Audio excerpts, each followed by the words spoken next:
Hello, my name is Amy Sturkey. I am a pediatric physical therapist. And I'm C. Welcome back. So we are picking up where we left off last time, and so in case you didn't watch the video that we did before, C, could you just summarize quickly kind of everything we said in the last video? I was born in Romania, outside of a hospital. My mother had tuberculosis, and I was placed in an institution which had very poor, neglectful care. Around 3 years old, I was taken against the wishes of my parents to the United States by an angry and an abusive caregiver. As others realized I was being abused, I was taken off and on away from the caretaker until finally I was placed full-time in a residential program at 16. That's also when I was diagnosed with spastic quadriplegia and ataxic cerebral palsy. C, how did the residential programs and group homes go for you, and how did they address your cerebral palsy? Well, from 16 to 19 years old, I lived in programs and group homes until I aged out. I moved from place to place a lot, and the staff couldn't take me to PT, but they did take me to neurology, which was nice. I just want to say that the other kids who lived with me clocked that I was very special needs intellectually. They always protected me when fights would break out and never made fun of me. The kids with the worst behavioral problems were the kindest, coolest kids. They treated me like their sibling, and I will always be thankful for them. I had more issues with staff because I was expected to do chores like everyone else, and I would get consequences when I did a bad job. I always tried my best though because I was scared to break rules. But didn't you age out of the residential programs when you turned 19? What happened next? Two main things happened.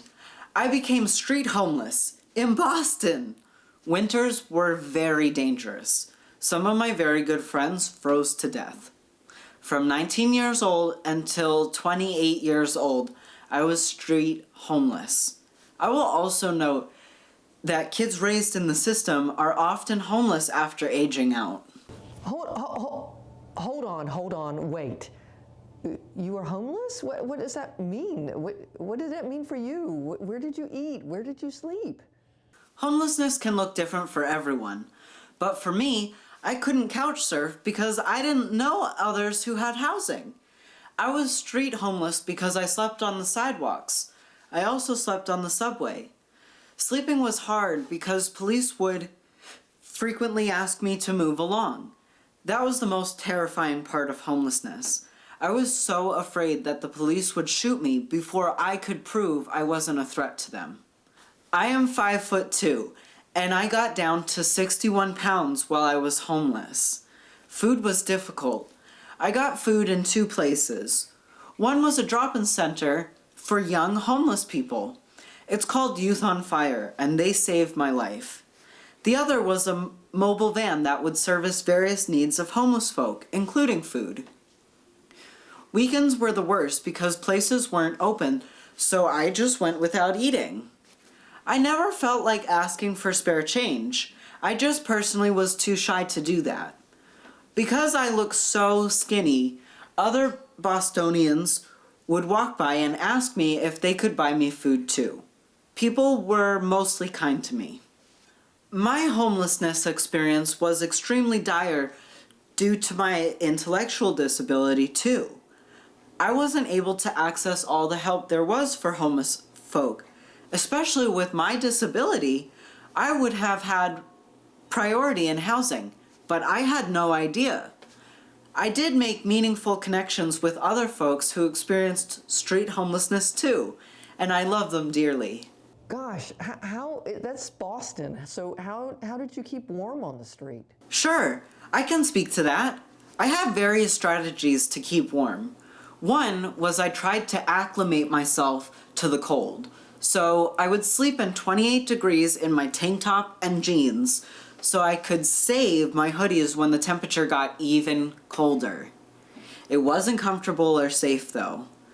The other was to change my sleep cycle So I would sleep during the day and then wheel around with my friends at night and wait for the trains to start running again. Wind chill was the most dangerous element.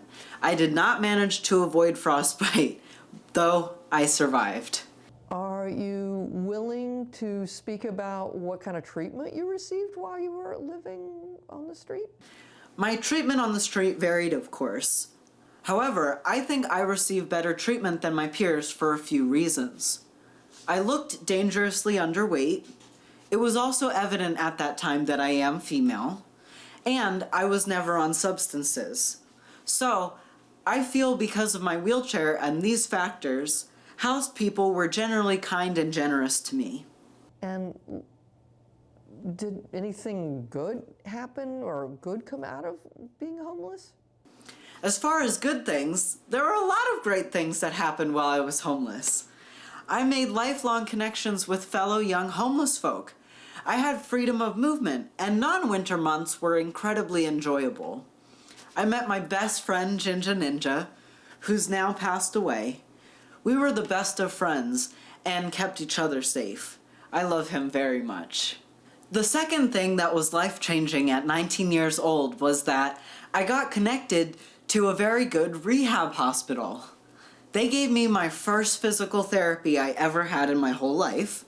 They gave me my first manual wheelchair and forearm crutches specifically made for me. It was so exciting. Oh, wait, stop. You got your first manual wheelchair at what age? And how did you get around prior to that point? I mean, how did you do, what's going on? I know, right? I got my first wheelchair at 19 years old. I got around by crawling and a crappy pair of forearm crutches, but also my friends would carry me often because that was faster. And again, I only weighed 61 pounds. Absurd though. If I wasn't so intellectually impacted, my life would have gone so much smoother. Womp womp. Anyway, my doctor desperately wanted to give me a baclofen pump. He also wanted to do a surgery where they would break my ankles and straighten my feet and tibias. They really wanted to help me, but because I was street homeless, I had no safe or clean place to recover. So they ultimately didn't do the pump or surgery. Homelessness got in the way of getting more extensive help for sure. Well, the research says that people who have disabilities are disproportionately more likely to experience homelessness, and in one study, 43% of people who were chronically homeless were physically disabled. I really think as physical therapists, we need to do a better job of referring people to social workers and community programs and really look at discharge planning to make sure that our clients are taken care of when they're no longer in our care. I'd also like to clarify a few things. I'm not sure how many people know this, but there are huge barriers to housing systemically. For example, there are 11-plus-year waiting lists for housing vouchers. I had no idea how to access food stamps or how to fill out government paperwork.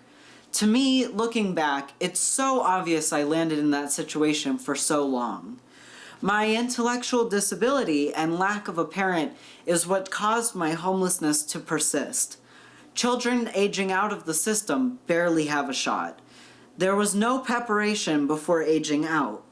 Even if I had had the most diligent, caring, and attentive caseworker, I am very confident I would have remained homeless due to my lack of understanding, comprehension issues, and lack of financial resources, not taking into account my physical limitations. Even if I was connected to a hardworking caseworker, I needed way more support and time poured into me than they could have offered. It would be cool if providers had more training, but I fell through the cracks in a pretty typical way. As sad and frustrating as my homeless experience was, it wasn't all bad. Well, I really think we need to stop this video here. I just want to thank you, C, for being willing to share your experiences Your story has had a huge impact on me. I really feel like I've learned a lot as a physical therapist and as a human being. I just will continue this in another video in the future. Thank you so much, C, and we'll look forward to seeing you next time. Thanks a lot. Bye-bye. Thank you so much for taking the time to get to know me. Take care. If you liked this video and would like to be notified by email when the next video comes out, click the subscribe button here and click the golden bell icon and ensure notifications are enabled on your account.